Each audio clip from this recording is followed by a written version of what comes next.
Hello साथियों, welcome to ji chills. आप सभी को टीम विक्रम का नमस्कार। चीन में अचानक भारत की तारीफ को लेकर ऐसे ऐसे चौंकाने वाले खुलासे सामने आए हैं कि पूरी दुनिया हैरान रह गई है। वही चीन जो कल तक भारत के खिलाफ जहर उगल रहा था, सैनिकों पर आक्रामक रुख अपनाए हुए था, अब अचानक भारत की तारीफ क्यों कर रहा है? यही सवाल आज हर किसी के मन में घूम रहा है और इसी बदलाव ने वैश्विक राजनीति में एक नई हलचल पैदा कर दी है। चीन ने जिस तरह भारत की तारीफ में अब तक की सारी हदें पार की हैं, उसका सबसे बड़ा झटका अमेरिका को लगा है और एक तरह से चीन ने अमेरिका की आंखों की पट्टी खुद चीन ने खोल दी है, ये संकेत देकर कि भारत का उदय अब रुकने वाला नहीं है और दुनिया को इसे स्वीकार करना ही होगा। जो अमेरिका रिपोर्ट जारी करके भारत और चीन के बीच तनाव की बातें कर रहा था, अब उसकी बातें धुंधली नजर आ रही हैं। इस पूरी कहानी में एक और बड़ी खबर यह है कि चीन ऐसे समय पर भारत की तारीफ कर रहा है जब वो खुद समुद्र में हथियार और बारूद के साथ और ज्यादा खतरनाक बन चुका है। यानी एक तरफ सैन्य ताकत का प्रदर्शन और दूसरी तरफ भारत के लिए तारीफों की बारिश। ये विरोधाभास अपने आप में कई सवाल खड़े करता है। अक्सर कहा जाता है कि जब कोई दुश्मन आपकी तारीफ करने लगे तो या तो उसे आपकी जरूरत महसूस होने लगती है या फिर वो आपसे हद से ज्यादा डरने लगता है। और यही वजह है कि अब ये सवाल और गहरा हो गया है कि आखिर चीन अचानक भारत की तारीफ क्यों कर रहा है? इसके पीछे की रणनीति क्या है? इसका जवाब नीचे कमेंट में हमें जरूर बताएं। अक्सर कहा जाता है कि राजनीति में सबसे खतरनाक तारीफ वही होती है जो डर और मजबूरी से जन्म ले। इतना ही नहीं, भारत को खुश करने के लिए चीन ने एक और नया ड्रामा शुरू कर दिया है, जहां वो खुलकर यह दावा कर रहा है कि भारत पाकिस्तान युद्ध को रुकवाने में उसने बहुत बड़ी भूमिका निभाई थी। और इसी बयान के जरिए चीन भारत के लोगों को यह संदेश देना चाहता है कि वो भारत को किसी भी युद्ध में धकेलना नहीं चाहता, बल्कि युद्ध शुरू होने के बावजूद उसे रोकना चाहता है ताकि भारत को कम नुकसान पहुंचे। यहां पर मैं यही कहना चाहूंगा कि जो ताकत युद्ध के दौरान चुप रहे, वो शांति के बाद श्रेय मांगने का हक खो देती है। यानी अब तक केवल अमेरिका के डोनाल्ड ट्रंप भारत और पाकिस्तान के बीच चल रहे ऑपरेशन सिंदूर को रुकवाने का दावा कर रहे थे, लेकिन अब इसमें चीन की भी एंट्री हो चुकी है और आने वाले समय में संभव है कि सऊदी अरब जैसे मिडल ईस्ट के देश भी ऐसे ही बयान जारी करें। फिर रूस की तरफ से भी कोई बयान सामने आ सकता है, क्योंकि सच्चाई ये है कि दुनिया पहले से ही कई युद्ध देख रही है और ऐसे में अगर कोई नया युद्ध शुरू होता है तो पूरी दुनिया चाहती है कि उसे रोका जाए, वरना हालात पूरी दुनिया को तबाही की तरफ ले जा सकते हैं। और इसी माहौल में चीन युद्ध रोकने की बात कहकर खुद को दुनिया के सामने और भारत की नजरों में एक सकारात्मक ताकत के रूप में दिखाने की कोशिश कर रहा है। सबसे बड़ी बात यह है कि इस वक्त भारत पाकिस्तान युद्ध रुकवाने का श्रेय जो चीन ले रहा है, वो कोई और नहीं बल्कि खुद चीन के विदेश मंत्री हैं, जिन्हें चीन में राष्ट्रपति के बाद नंबर 2 माना जाता है। हालांकि सच्चाई ये भी है कि भारत और पाकिस्तान के टकराव के दौरान तुर्की और चीन किस तरह पाकिस्तान की खुलकर मदद कर रहे थे, इसे लेकर अमेरिका की रिपोर्ट में भी चौंकाने वाले खुलासे सामने आ चुके हैं। इसी के साथ देखिए, चीन के राष्ट्रपति ने नए साल के मौके पर पूरी दुनिया को एक बेहद खतरनाक चेतावनी दी है। उन्होंने ये चेतावनी सीधे अपने राष्ट्रीय टेलीविजन पर आकर एक बेहद धमाकेदार संबोधन में दी और इस संबोधन ने वैश्विक माहौल में अचानक एक नई बेचैनी पैदा कर दी है। उनकी इस चेतावनी का सबसे ज्यादा खौफ ताइवान में देखा जा रहा है, जिस पर चीन किसी भी कीमत पर कब्जा करना चाहता है और यही वजह है कि यह बयान सामने आते ही ताइवान में हलचल तेज हो गई है। लेकिन इससे भी बड़ी बात यह है कि अपने इसी संबोधन में चीन के राष्ट्रपति ने भारतीय बॉर्डर के बिल्कुल नजदीक चल रहे एक बेहद खतरनाक प्रोजेक्ट का भी जिक्र किया, जिसकी चर्चा आगे होगी। अगर ताइवान की बात करें तो ताइवान के राष्ट्रपति ने चीन की सभी चेतावनियों को नजरअंदाज कर दिया है और खुलकर कहा है कि ताइवान अपनी सुरक्षा के लिए चीन को पूरी मुंहतोड़ जवाब देने के लिए तैयार है और यह बयान सीधे सीधे तनाव को और ऊंचाई पर ले जाता दिखाई दे रहा है। इसी बीच खबर आ रही है कि अमेरिका ने ताइवान की रक्षा के लिए कई सारे युद्धपोत उसके बॉर्डर के करीब समुद्र में तैनात करना शुरू कर दिया है, जिस पर हम अगले वीडियो में विस्तार से चर्चा करने वाले हैं और यही बात इस घटनाक्रम को और ज्यादा संवेदनशील बना देती है। लेकिन फिलहाल इस वीडियो में आप बने रहिए, क्योंकि आगे ऐसे ऐसे चौंकाने वाले खुलासे होने वाले हैं जो किसी को भी हिला कर रख देंगे और यहीं से इस पूरी कहानी का असली तनाव शुरू होता है। आगे बढ़ने से पहले आपको बता दें कि सभी खबरों का क्रेडिबल सोर्स लिंक नीचे डिस्क्रिप्शन में दिया गया है, जिसे आप चेक करें और सोशल मीडिया की फेक न्यूज से दूर रहें। तो चलिए इन सभी खबरों को जानते हैं बेहद विस्तार से, आसान भाषा में। सबसे पहले जानते हैं कि भारत की तारीफ में चीन ने कौन से बड़े खुलासे किए हैं। तो देखिए, भारत ने इतिहास रच दिया है। जापान को पीछे छोड़ते हुए भारत दुनिया की चौथी सबसे बड़ी अर्थव्यवस्था बनने की दहलीज पर पहुंच चुका है। साल 2025 के आखिरी दिन ये खबर आई और सबसे चौंकाने वाली बात यह रही कि चीन खुलकर भारत की तारीफ करता नजर आया। बीजिंग स्थित चीनी दूतावास ने कहा कि भारत का उदय सच्ची ताकत का संकेत है। चीन ने माना कि इतिहास का ईमानदारी से सामना करना और उससे सीखना ही किसी देश को आगे ले जाता है।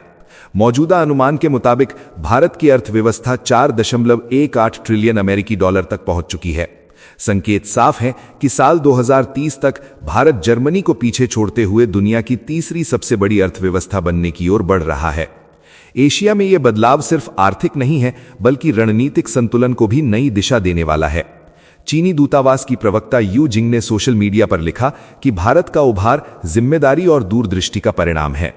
यह बयान अपने आप में बड़ा संकेत है, क्योंकि चीन आमतौर पर भारत की उपलब्धियों पर संयमित प्रतिक्रिया देता है। लेकिन इस बार चीन ने भारत की जमकर तारीफ की है। ये दुर्लभ मौका 2025 के आखिरी दिन देखने को मिला है। चीनी दूतावास ने बयान जारी कर कहा है कि ये जानकर खुशी हुई है कि भारत जापान को पीछे छोड़कर दुनिया की चौथी सबसे बड़ी अर्थव्यवस्था बनने वाला है। चीन ने इसे सच्ची ताकत बताया और इतिहास का भी जिक्र किया। भारत की विकास दर लगातार मजबूती दिखा रही है। दूसरी तिमाही में सकल घरेलू उत्पाद की वृद्धि दर 8.2% रही। महंगाई भी भारतीय रिजर्व बैंक की तय निचली सीमा से नीचे आ गई। सरकार आधार वर्ष बदलने की दिशा में आगे बढ़ रही है ताकि वैश्विक स्तर पर उठी शंकाओं को दूर किया जा सके। आर्थिक मोर्चे पर यह स्थिरता भारत की विश्वसनीयता को और मजबूत कर रही है। यहां पर डोनाल्ड ट्रंप के लिए हमारे तरफ से यही मैसेज है कि विश्व व्यवस्था तब बदलती है जब उभरती शक्तियां झुकने से इनकार कर देती हैं। इसी बीच चीन और जापान के रिश्तों में तीखा तनाव बना हुआ है। दक्षिण और पूर्वी चीन सागर में दोनों देश आमने सामने हैं। ताइवान मुद्दे पर चीन की चेतावनियों ने पूरे क्षेत्र को सतर्क कर दिया है। एक दिन पहले ही चीन ने चेतावनी दी है कि अगर जापान ने ताइवान मुद्दे पर सैन्य शक्ति का इस्तेमाल किया तो उसे पलटवार के लिए तैयार रहना चाहिए। चीनी सरकारी मीडिया ग्लोबल टाइम्स ने भी जापानी नेताओं को धमकी दी थी। इससे पहले जापानी प्रधानमंत्री सनाए ताकाइची के ताइवान को लेकर दिए बयान पर भी दोनों देशों में बड़ा राजनीतिक घमासान हुआ था। ऐसे माहौल में भारत का आर्थिक उभार एशिया की राजनीति में एक स्थिर स्तंभ की तरह उभर रहा है। चीन की तारीफ ये दिखाती है कि नई वैश्विक व्यवस्था में भारत को नजरअंदाज करना अब किसी के लिए संभव नहीं है। भारत की आर्थिक ताकत अब उसकी कूटनीतिक आवाज को भी और बुलंद कर रही है। साथियों, आगे बढ़ने से पहले आप सभी को बता दूं कि दुनिया भर की 100 से ज्यादा खबरें रोज शाम 9 बजे जी चिल्स चैनल पर एक साथ मिलती हैं। डिस्क्रिप्शन में लिंक मौजूद है। अब सुनिए कि भारत को खुश करने के लिए चीन के विदेश मंत्री ने कौन सा गाना गाना शुरू कर दिया है। तो दुनिया की कूटनीति में एक बार फिर हलचल तेज हो गई है। अमेरिका के पूर्व राष्ट्रपति डोनाल्ड ट्रंप के दावे के बाद अब चीन ने भी भारत पाकिस्तान तनाव को शांत कराने का श्रेय लेने की कोशिश कर दी है। बीजिंग में आयोजित अंतर्राष्ट्रीय स्थिति और चीन की विदेश नीति पर संगोष्ठी में चीनी विदेश मंत्री वांग यी ने कहा कि मई महीने में भारत और पाकिस्तान के बीच बढ़े सैन्य तनाव को शांत कराने में चीन ने मध्यस्थता की भूमिका निभाई। वांग यी ने इसे चीन की निष्पक्ष और न्यायसंगत विदेश नीति का उदाहरण बताया। उन्होंने कहा कि दुनिया में द्वितीय विश्व युद्ध के बाद सबसे अधिक स्थानीय युद्ध और सीमा पार संघर्ष इसी वर्ष देखे गए हैं और ऐसे माहौल में चीन शांति निर्माण की दिशा में सक्रिय रहा है। हालांकि देखिए, एक तरफ चीन ताइवान के साथ युद्ध के लिए तैयार है, दूसरी तरफ भारत को लेकर शांति की बात कर रहा है। और यहां पर मैं कहना चाहता हूं कि राज्य अक्सर शांति की बात तब करते हैं जब वे युद्ध के लिए खुद को तैयार कर चुके होते हैं। मई महीने में पहलगाम आतंकी हमले के बाद भारत और पाकिस्तान के बीच 4 दिन तक चला सैन्य टकराव पूरी दुनिया की नजरों में रहा। भारत ने ऑपरेशन सिंदूर के तहत पाकिस्तान और पाकिस्तान अधिकृत कश्मीर में आतंकी ठिकानों पर सटीक कार्रवाई की। इसके बाद सैन्य प्रतिष्ठानों को भी निशाना बनाया गया। भारत सरकार ने साफ शब्दों में कहा कि ये टकराव किसी बाहरी हस्तक्षेप से नहीं सुलझा। विदेश मंत्रालय ने स्पष्ट किया कि संघर्ष विराम की तारीख, समय और शब्दावली दोनों देशों के director general of military operations के बीच फोन कॉल के जरिए तय हुई। ये बातचीत मई महीने की 10 तारीख को दोपहर 3:35 पर हुई। नई दिल्ली ने दोहराया कि भारत पाकिस्तान मामलों में किसी तीसरे पक्ष की कोई भूमिका स्वीकार्य नहीं है और ये नीति दशकों से चली आ रही है। चीन के दावे ऐसे समय आए हैं जब बीजिंग और इस्लामाबाद की नजदीकी किसी से छिपी नहीं है। आंकड़ों के अनुसार पाकिस्तान की सैन्य जरूरतों का 80% से अधिक हिस्सा चीन से आता है। ऑपरेशन सिंदूर के पहले ही दिन चीन ने संयम की अपील की थी और भारत की सैन्य कार्रवाई पर खेद भी जताया था। बाद में भारतीय सेना के वरिष्ठ अधिकारियों ने आरोप लगाया कि चीन ने इस संघर्ष को एक लाइव लैब की तरह देखा और पाकिस्तान को व्यापक सहयोग दिया। उप सेना प्रमुख lieutenant general Rahul R Singh के बयान ने इस बहस को और तेज कर दिया। चीन ने इन आरोपों पर सीधी प्रतिक्रिया देने से परहेज किया।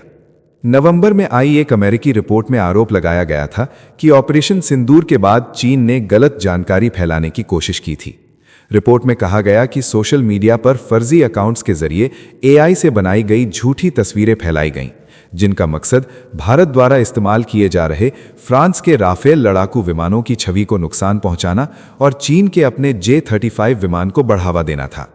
लेकिन सच्चाई यही थी कि भारत ने पाकिस्तान को जमकर तोड़ा। पाकिस्तान के उप प्रधानमंत्री इशाक डार ने शनिवार को एक बार फिर माना कि भारत ने ऑपरेशन सिंदूर में उसके नूर खान एयरबेस पर बड़ा ड्रोन हमला किया था।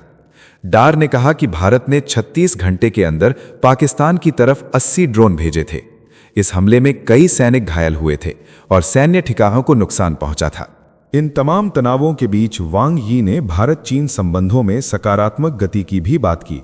उन्होंने कहा कि शंघाई सहयोग संगठन शिखर सम्मेलन के लिए प्रधानमंत्री नरेंद्र मोदी को आमंत्रित किया गया था और ये सम्मेलन सफल रहा। वांग यी ने यह भी कहा कि भारत चीन रिश्तों में पारंपरिक संवाद को आगे बढ़ाया जा रहा है। एक तरफ दावे और आरोपों का शोर है और दूसरी तरफ कूटनीतिक मुस्कान का संदेश है। भारत ने अपने रुख को दो टूक रखा है। भारत का संदेश साफ है कि उसकी सुरक्षा और सैन्य फैसले उसी के नियंत्रण में हैं। वैश्विक मंच पर श्रेय लेने की होड़ जारी है। जमीन पर सच्चाई वही है जो सैन्य संवाद और राष्ट्रीय निर्णयों से तय होती है। अब सुनिए कि नए साल के मौके पर चीन के राष्ट्रपति ने दुनिया को कौन सी चेतावनी दी है। तो बीजिंग से नए साल के मौके पर चीन के राष्ट्रपति शी जिनपिंग ने पूरी दुनिया को सीधा संदेश दे दिया है। शी जिनपिंग ने कहा कि ताइवान का चीन में पुनः एकीकरण तय है और इसे कोई ताकत रोक नहीं सकती।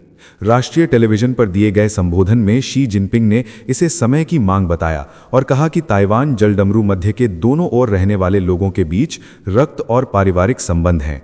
ये बयान ऐसे समय आया है जब बीते कुछ दिनों में चीन ने ताइवान के आसपास सैन्य गतिविधियां तेज की हैं। ड्रैगन ने साफ कर दिया है कि ताइवान को वो अपने मुख्य भूभाग का हिस्सा मानता है। शी जिनपिंग ने चीन की बढ़ती रक्षा क्षमता, आर्थिक ताकत और तकनीकी प्रगति का भी जिक्र किया और संकेत दिया कि बीजिंग किसी दबाव में पीछे हटने वाला नहीं है। एशिया की राजनीति में ये बयान भूचाल की तरह देखा जा रहा है। शी जिनपिंग ने अपने संबोधन में ब्रह्मपुत्र नदी पर दुनिया की सबसे बड़ी जल विद्युत परियोजना का भी उल्लेख किया। उन्होंने बताया कि यारलुंग सांगपो के निचले हिस्से में विशाल बांध का निर्माण शुरू हो चुका है। करीब 170 अरब अमेरिकी डॉलर की लागत वाली ये परियोजना तिब्बत क्षेत्र में भारतीय सीमा के बेहद करीब बनाई जा रही है। इस परियोजना को लेकर भारत और बांग्लादेश के निचले इलाकों में बाढ़ और पर्यावरणीय खतरे की आशंकाएं गहराती जा रही हैं। हिमालय की गोद में बन रहा ये महाबांध चीन की रणनीतिक सोच और शक्ति प्रदर्शन का बड़ा संकेत माना जा रहा है। नए साल के संदेश में शी जिनपिंग ने साफ कर दिया है कि चीन आने वाले समय में अपने एजेंडे पर पूरी ताकत से आगे बढ़ने वाला है। अब जानते हैं कि ताइवान ने कैसे चीन को मुंहतोड़ जवाब दिया है। तो ताइवान के राष्ट्रपति लाई चिंग-ते ने नए साल की शुरुआत में ड्रैगन को सीधी और सख्त चेतावनी दी है। चीन की ओर से ताइवान के चारों तरफ लाइव फायर मिलिट्री ड्रिल खत्म होने के कुछ ही दिनों बाद लाई ने दुनिया के सामने ताइवान की रीढ़ दिखा दी। उन्होंने साफ कहा कि ताइवान अपनी संप्रभुता की रक्षा करेगा और किसी भी दबाव के आगे झुकने वाला नहीं है। लाई का ये बयान ऐसे वक्त आया है जब चीन के राष्ट्रपति शी जिनपिंग ताइवान के एकीकरण को अपरिहार्य बता चुके हैं। लाई ने कहा कि अंतर्राष्ट्रीय समुदाय देख रहा है कि ताइवान के लोग अपनी आज़ादी और लोकतंत्र के लिए कितनी मजबूती से खड़े हैं। ये संदेश सिर्फ बीजिंग के लिए नहीं है बल्कि पूरी दुनिया के लिए है कि ताइवान डर के साए में जीने वाला द्वीप नहीं है। राष्ट्रपति लाई ने कहा कि राष्ट्रीय संप्रभुता की रक्षा उनका सर्वोच्च कर्तव्य है। उन्होंने राष्ट्रीय रक्षा को मजबूत करने, पूरे समाज के लचीलेपन को बढ़ाने और प्रभावी निवारक शक्ति तैयार करने की बात कही। चीन हाल के दिनों में रॉकेट लॉन्च, युद्धपोतों और फाइटर जेट के साथ ताइवान के चारों तरफ सैन्य ताकत का प्रदर्शन कर चुका है। बीजिंग लगातार ये संकेत दे रहा है कि जरूरत पड़ी तो ताकत का इस्तेमाल होगा। ताइपे ने भी जवाब में अपने रक्षा ढांचे को और मजबूत किया है। ताइवान ने हथियारों की खरीद के लिए भारी बजट रखा है और अत्याधुनिक एयर डिफेंस सिस्टम पर काम तेज कर दिया है। अमेरिका की ताइवान को हथियार सप्लाई योजना ने इस पूरे समीकरण को और गर्म कर दिया है। इस डील में मिसाइलें, ड्रोन, तोपखाने सिस्टम और मिलिट्री सॉफ्टवेयर शामिल हैं। चीन इसे सीधी उकसावे की कार्रवाई मान रहा है। एशिया में यह तनाव सिर्फ ताइवान और चीन तक सीमित नहीं है, इसका असर पूरे इंडो पैसिफिक क्षेत्र पर दिख रहा है। ताइवान की यह हुंकार साफ संकेत है कि आने वाले समय में ड्रैगन को आसान जीत की उम्मीद नहीं करनी चाहिए।